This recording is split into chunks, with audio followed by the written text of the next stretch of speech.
Airline operators of Nigeria imposes no-fly life ban as court remands unruly Ibom Air passenger in Kirikiri Correctional Facility over assault on cabin crew. Women protest as suspected gunmen attacked and killed 3 persons in Yawata community in Benue State.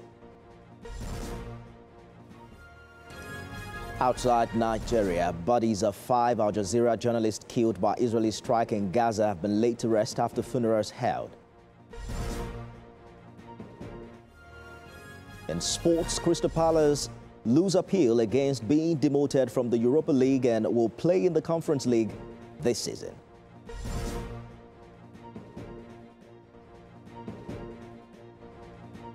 Hello everyone, you're watching TVC News at 7. I am Nifemi Oguntoye. We'll start with the latest on the airline incident as the airline operators of Nigeria has now imposed a no-fly life ban on a passenger Comfort Emerson for allegedly assaulting cabin crew of Ibom Air. The association's spokesperson, Obiora Okonkwo, says the ban on Ms. Emerson from flying with any AON member, either domestically or internationally, for life takes immediate effect. He also says anyone who exhibited such behavior going forward would suffer a similar consequence. Part of the statement states, I quote, "This was not just disruptive, it was a sustained violent attack that placed the lives of crew, passengers and the integrity of the aircraft itself at risk. This behavior is unacceptable," end quote.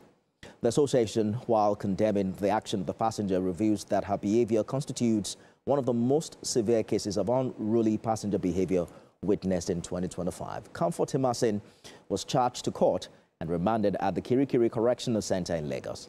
The incident occurs days after Fuji artist Wasiu Ayinde, popularly known as K1 The Ultimate, was banned by the NCAA for 6 months, or rather indefinitely until investigation is completed over his unruly behavior at the Nnamdi Azikiwe International Airport, Abuja, last Tuesday.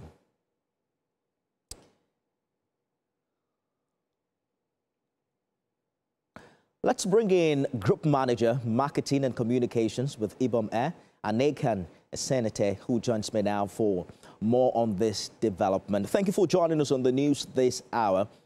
What exactly happened on board that led to the assault of your crew and the passenger being dragged out of the plane? Tell us what wasn't captured on camera. Good evening, Nifemi, and thanks for having me. First, let me use this opportunity to reiterate that Ibom Air, it's an airline that values our customers. We stand for schedule reliability, on-time departures, and excellent service. And that is what we come together to do on a daily basis. So we still stand by our ethos. We still believe that's what we're doing, and we'll keep doing it going forward. To your question, I believe there was a press release that was set out earlier in the day. And of course, like you rightly pointed out, the matter has been, taken to the courts.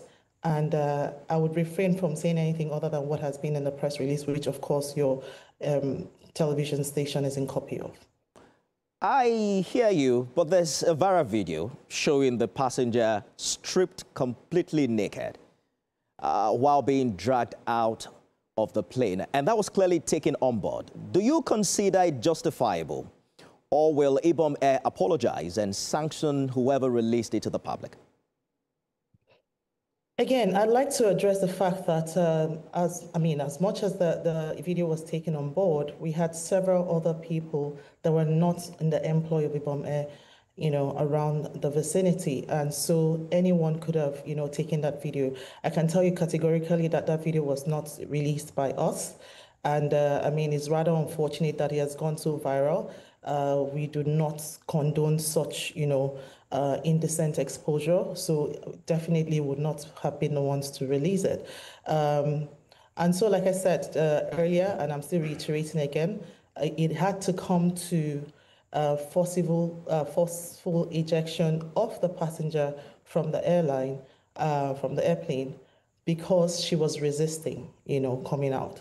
She had tried to come out earlier, and she was restrained because of some activity that's happened behind the scene. And eventually, the pilots in command had to call security. And for us to ensure that security, takes her directly off the plane, our crew had to restrain her for a bit. And of course, you saw what resulted after that happened. So basically, that's what happened. And that's the position we're maintaining. Well, the narrative was that she was the last passenger on board. I'm surprised you're saying that there were people on board at the time who are not crew members or staff of Ibom Air. One would have thought that anyone allowed into your plane will be licensed and approved, right? Definitely.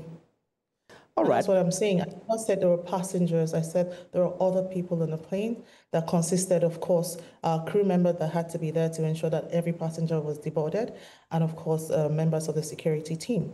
And the point I'm making is that one of them definitely would have made that video and released it to the public. But we've seen a spike in air rage recently. Some say it's a reflection of poor passenger education, or rather weak enforcement, based on the stories we're following in recent days, or even deeper frustrations in Nigeria's air travel experience. How is Ibom Air ensuring that both passengers and staff are safe from such aggression going forward?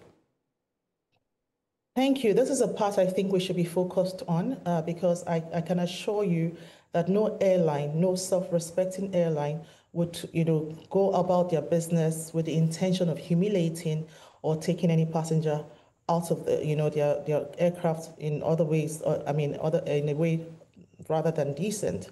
And so this is what we should be concentrating our focus on, how to ensure that this doesn't keep recurring. It's happened as one time too many.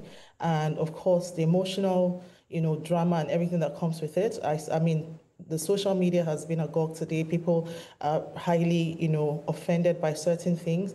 And there are a lot of misinformation out there. The points we should be focusing on is to ensure that our passengers realize that the airline environment is a controlled environment and they need to act appropriately. We've put out a lot of information there to educate people on how to act within a controlled environment. And if they consistently try to flaunt those, regulations with the hope that they'll get away with it, we cannot, keep on working this way. We can't keep working that way. It's very simple. The case in point here is a case of a passenger refusing to turn off her device, regardless of why that happened. Sincere apologies. Sorry. Regardless of why that happened, the point is a rule has been, instituted by the Civil Aviation Authority of Nigeria.